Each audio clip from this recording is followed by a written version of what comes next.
Hello students, today's topic for discussion is female reproductive system. First of all, the functions of female reproductive system are formation of ova, it helps in the reception of spermatozoa, it provides a suitable environment for the fertilization as well as fetal development, it helps in the parturition or childbirth, it helps in the production of milk during the lactation, that is lactation is the production of milk which provide a complete nourishment to the baby in its early life. If we talk about the female reproductive organs or genitalia, it consists both internal as well as external organs. External genitalia, which are also known as vulva, it consists labia majora and labia minora, clitoris, vaginal orifice, vestibule, hymen, and vestibular gland. Here, this is the structure of the female external organs. This is the labia majora. These are basically two large folds of the skin that are forming the boundaries of the vulva, and beneath the labia majora there are two small folds of the skin that are known as the labia minora, and it contains the sebaceous and eccrine sweat glands. Here, this is a cleft between the labia minora, which is known as vestibule, and the vagina, urethra, and ducts of the vestibular gland open up here in this vestibule. This is the clitoris. Clitoris basically contains the sensory nerve endings. Next is the vestibular gland. These are the glands that are situated in both sides of the vaginal orifice, vaginal opening. These are situated here, both sides of the vaginal opening, and it helps in the mucus secretion that keep the vulva moist. Next is internal genitalia. If we talk about the internal genitalia of female reproductive system, it consists vagina, uterus, two uterine tubes, and two ovaries. Here you can see the structure of female reproductive system. This is the external genitalia. Like here you can see this is the labia majora. Beneath this is the labia minora. Here this one is the clitoris. This is the vagina, and at the proximal end of the vagina it consists cervix. Here this one is the cervix. This is the uterus, and it is covered with the outermost layer, that is peritoneum. Here this is the uterine tube that extends to the ovary. Here this one is the ovary, and जो आपका ये peritoneum layer है, it is forming a pouch. Here this is known as vesico uterine pouch, and यहाँ पे जो ये pouch forming हो रही है ये रेक्टम के साथ हो रही है. That's why this is known as recto uterine pouch. Here this is the bone sacrum, and here this is the rectum. ठीक है, दिस इज़ ऑल. ये क्या है? Female reproductive system. विजाइना क्या है, कहाँ प्रेजेंट है? Here this is the vagina. And vagina की जो ओपनिंग है वेस्टिब्यूल है, इसके डिस्टल एंड पे वेस्टिब्यूल रहेगा, एंड जो प्रॉक्सिमल एंड है, प्रॉक्सिमल एंड पे क्या प्रेजेंट है? सर्विक्स. अगर हम बात करें इन अडल्ट, जो इंटीरियर वॉल रहता है वेजाइना का, it is about 7.5 centimetre long, and जो पोस्टीरियर वॉल है, पोस्टीरियर मीन्स बैक साइड का जो वॉल है, that is about 9 centimetre long. एक हमने बात किया था हाइमेन. ओके, हाइमेन, जो हाइमेन है, hymen is basically a thin layer of mucous membrane. इसका क्या काम है? It basically occlude the opening of the vagina. It is not related to the menstrual flow. Means जो आपका ये हाइमेन लेयर है, it get torn away during the sexual intercourse और insertion of the tampon और child birth के time पे जो ये हाइमेन है, इट गेट शेड अवे और torn away, and this is basically a thin layer of mucous membrane. And menstrual flow जो होता है नॉर्मल, इसके साथ कोई भी it is basically incomplete to allow the passage of menstrual flow. Menstrual flow is not related to this hymen layer कि menstrual flow अगर हो रहा है तो ये hymen layer का इसके साथ कोई भी relatability नहीं है. Next is structure of vagina. Basically the structure of vagina consists 3 layers. The outermost layer, which is made up of the areolar tissue. Second is the middle layer, it is made of the smooth muscles, and third one is the inner lining that are made up of stratified squamous epithelium. And in vagina here is no secretory glands are present. Basically जो cervical secretions होते हैं that keep the surface moist. जो vaginal surface है, vaginal surface को basically जो cervical secretions है वो moist रखती है. अदरवाइज वेजाइना में एज सच कोई सिक्रीटरी ग्लैंड्स प्रेजेंट नहीं होते हैं. एंड जो वेजाइनल पीएच रहता है दैट इज़ अबाउट 4.9 एंड 3.5 के बीच में रहता है. बेसिकली एसिडिक पीएच है and this acidity inhibit the growth of most of the micro organism that may enter to the vagina from the perineum और during sexual intercourse. तो जो वो micro organism enter करते हैं in the presence of this acidic pH, वो उनका जो growth रहता है ग्रोथ नहीं हो पाता है. जो ये एसिडिक पीएच है it will inhibit the growth of the micro organism in the vagina. Next is functions of the vagina. Vagina act as an receptacle for the penis during sexual intercourse, and it also provide the elasticity passageway through which the baby passes during the childbirth. Childbirth के time पे ये एक passageway होता है baby के लिए, and secondly it is an receptacle for the penis during the sexual intercourse. Next is uterus. Uterus is basically a pear-shaped organ.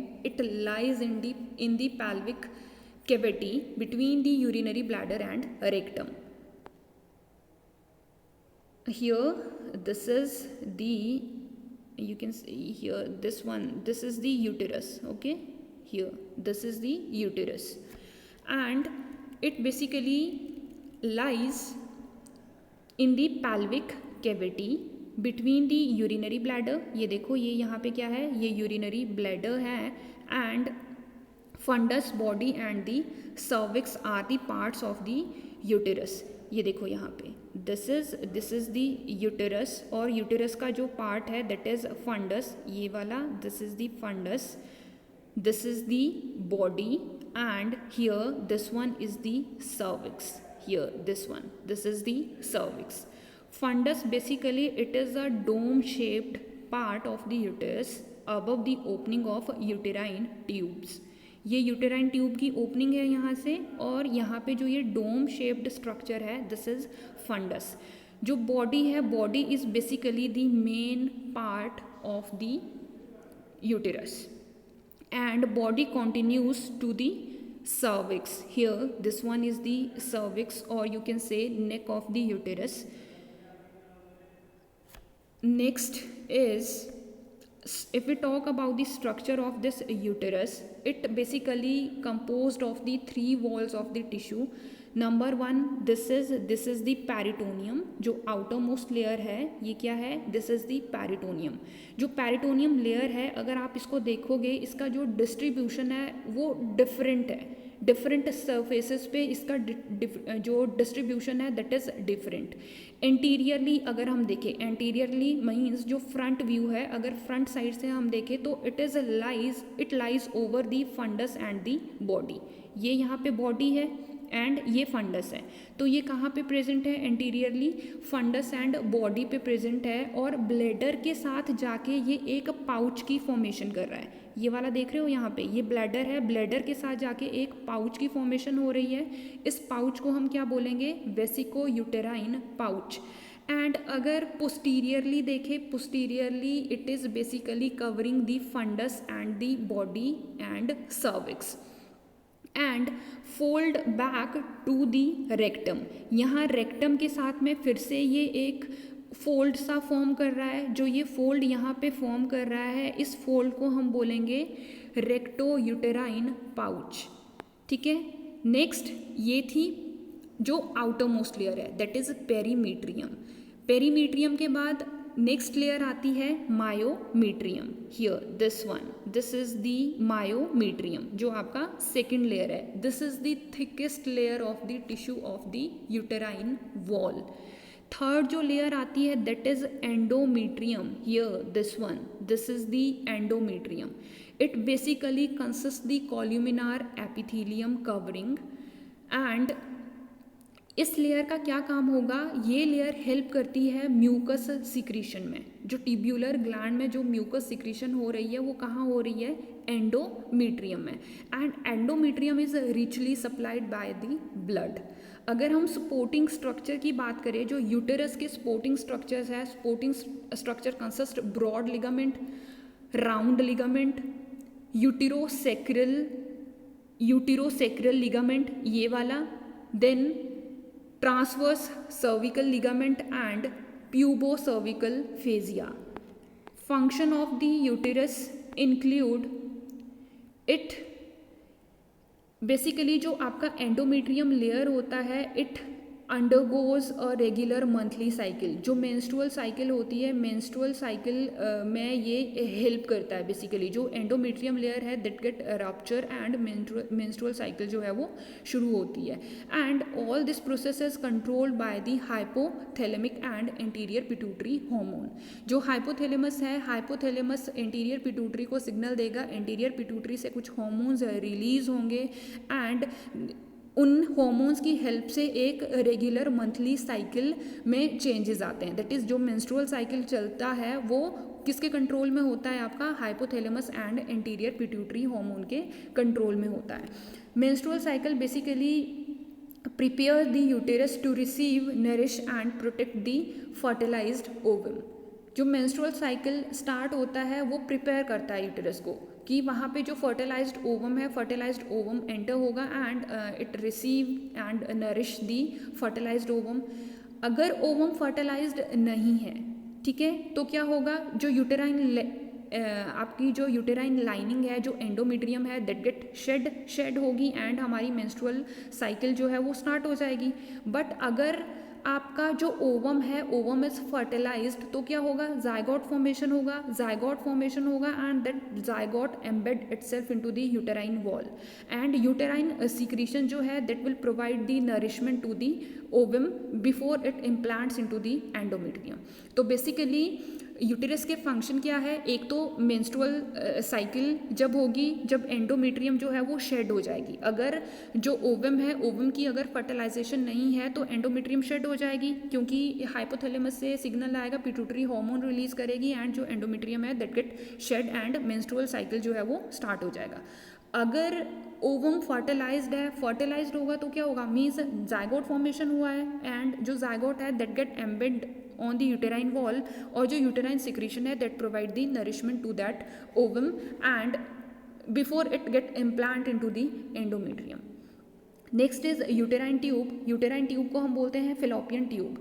These are about 10 centimetre long and extend from the sides of the uterus between the body and the fundus. Here you can see this is the uterine tube. ये यहाँ से uterus से start हो रहा है, funds और body के बीच में प्रेजेंट होता है। This is the uterine tube.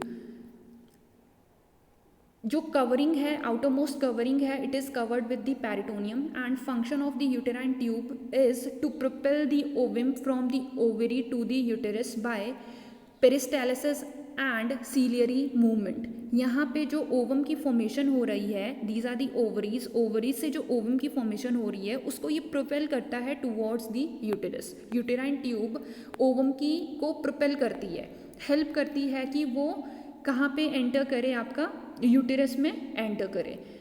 Nourish both the ovum and the spermatozoa. Basically जो फर्टिलाइजेशन होती है ओवम की, it usually take place in the uterine tube and the zygote is propelled into the uterus for implantation. Means uterine tube का basic function क्या है, एक ये क्या करता है, जो आपका ओवम है, ओवम को प्रोपेल करता है टुवर्ड्स द यूटेरस। सेकंड, जो फर्टिलाइजेशन होती है ओवम की, that usually take place here in the uterine tube and जो जाइगोट फॉर्म होगा, जब फर्टिलाइजेशन हो जाएगी तो क्या होगा, जाइगोट फॉर्मेशन होगी। जो जाइगोट फॉर्मेशन हुई है उसको भी प्रोपेल करेगा towards the uterus for the implantation. Next is ovaries. Ovaries are the female gonads that will produce the female, जो सेक्स हॉर्मोन्स की प्रोडक्शन होती है वो यहाँ से होती है। And it is attached to the upper part of the uterus by the ovarian ligament। ये हमने देखा था स्ट्रक्चर, ओवेरियन लिगामेंट की हेल्प से ये यहाँ पे अटैच्ड है। ये देखो ये वाला क्या है, ovarian ligament, this tube like structure, this is the ovarian ligament.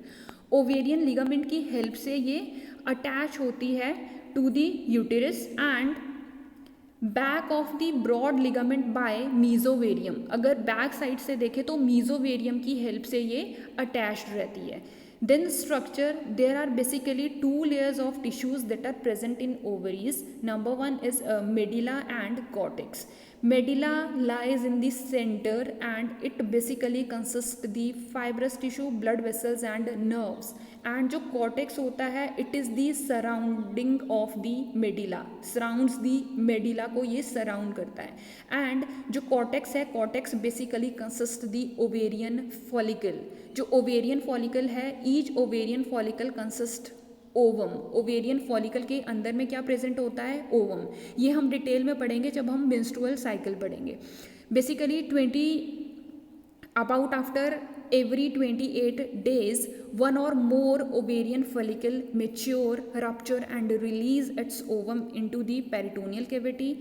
This process is known as ovulation and it occurs during most menstrual cycle। जब menstrual cycle start होती है तो जो ग्रेफियन फॉलिकल है बेसिकली जब वो मेच्योर हो जाता है, मेच्योर होने के बाद उसमें रप्चरिंग होगी और वो ओवम को रिलीज करेगा पेरिटोनियल कैविटी में। जब ओवम का रिलीज होगा पेरिटोनियल कैविटी में, this process is known as ovulation and ये ओव्यूलेशन की जो प्रोसेस होती है ये एवरी मेंस्ट्रुअल साइकिल के टाइम्स पे होती है। Function of the ovary, ovary जो है, ओवरी बेसिकली हेल्प करती है स्टोरेज ऑफ फीमेल गैमेट्स। जो फीमेल गैमेट्स है they get stored in the ovary and it also helps in the development prior to the ovulation. जो female gametes है उनकी development में भी हेल्प करती है। Second, ovary release certain hormones that are essential for the physiological changes during the reproductive cycle. हमने बोला था ओवरी से हॉर्मोन्स रिलीज होते हैं जिनको हम बोलते हैं फीमेल सेक्स हॉर्मोन्स। कहाँ से रिलीज हो रहे हैं, ओवरी से। और वो हॉर्मोन्स हेल्प करते हैं फिजियोलॉजिकल चेंजेस में। लाइक जो आपका हाइपोथैलेमस एंड एंटीरियर पिट्यूटरी है, ये दोनों कंट्रोल करते हैं कि कौन सा हार्मोन रिलीज होना है। अब हाइपोथैलेमस से जब luteinising hormone, releasing hormone, hypothalamus का काम होता है रिलीजिंग हार्मोन्स को रिलीज करना। हाइपोथैलेमस ने रिलीजिंग हार्मोन रिलीज किया, रिलीजिंग हार्मोन जाके एंटीरियर पिट्यूटरी पे एक्ट करेगा एंड एंटीरियर पिट्यूटरी से फीमेल जो सेक्स हार्मोन्स हैं उनका रिलीज करवाएगा। फीमेल गोनेडोट्रोफिन्स का रिलीज करवाएगा, कौन से, FSH एंड LH। जो FSH है follicle stimulating hormone, it act on the ovary, basically on the ovarian follicle and release the oestrogen. And जो आपका ल्यूटेनाइजिंग हार्मोन है it act on the corpus luteum and release the progesterone. These are the female sex hormones, इनका release करवाता है। And जो ये hormones होते हैं ये क्या करते हैं, जो फिजियोलॉजिकल चेंजेस होती है रिप्रोडक्टिव साइकिल में उसमें ये हार्मोन्स हेल्प करते हैं। Next, puberty in female occurs at the ages of 12 and 14। जो ये प्यूबर्टी आती है, प्यूबर्टी बेसिकली कब होगा, जब जो ये गोनेडोट्रोफिन्स है, gonadotrophins get stimulated from the interior pituitary और रिलीज करेंगे आपका follicle stimulating hormone as luteinizing hormone. And जब ये हार्मोन्स रिलीज होते हैं, these hormones are responsible for the physiological and the psychological changes during the puberty, like uterus, uterine tube and ovaries, these are matured, maturity में, इनकी maturity में ये help करते हैं। सेकंड, जो आपका मेंस्ट्रुअल साइकिल एंड ओव्यूलेशन होती है वो कब बिगिन होगी, जब ये हार्मोन्स रिलीज होते हैं। So these cycle start begin and breast development, enlargement of breasts occur at the age of 12 and 14 by these hormones. Pubic and axillary hairs begin to grow because ये hormones release हुए हैं। increase in height and the widening of the pelvis, increased fat deposit in the subcutaneous tissue, especially at the hips and breasts.